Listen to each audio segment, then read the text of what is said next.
The push for reparations for slavery is gaining renewed momentum across the Caribbean, but a growing divide is emerging over how justice should be delivered. At a recent CARICOM Reparations Forum, Chair of the CARICOM Reparations Commission, Professor Sir Hilary Beckles, outlined a structured path forward while acknowledging differing views, particularly among African American communities. Sandy Williams reports. Reparative justice, long discussed and often debated, is now taking clearer shape within the Caribbean. Professor Sir Hilary Beckles is chair of the CARICOM Reparations Committee. We've written the 10-point plan in such a way as to give every community, whether it's Colombia, Brazil, CARICOM, the US, we've given every community in global Africa an opportunity to say the 10-point plan is our framework, but we will domesticate it and apply it to our local situation as needed. That 10-point plan, he explains, is about long-term development.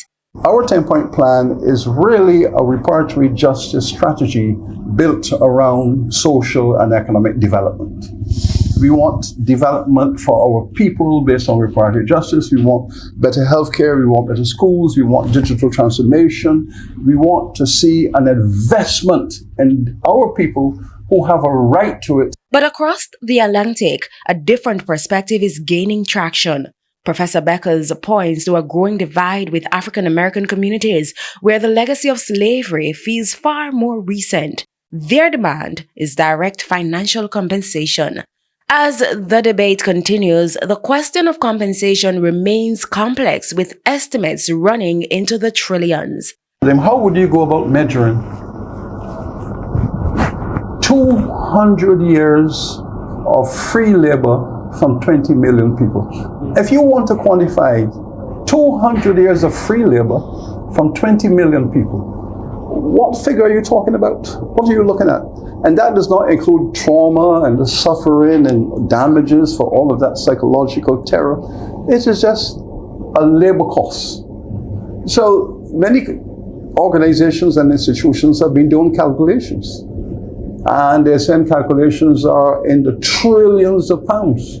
Figures so large, Professor Beckles says, they unsettle European governments.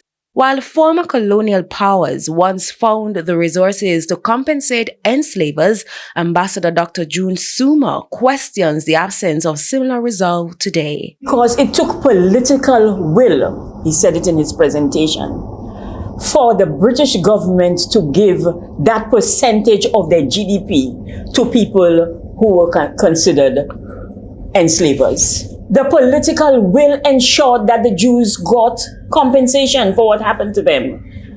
The public will was not the same. Germany was going through reconstruction after the Second World War, but political will said we are going to do it. So where is the political will when it comes to black people? Sandy Williams, TVJ News.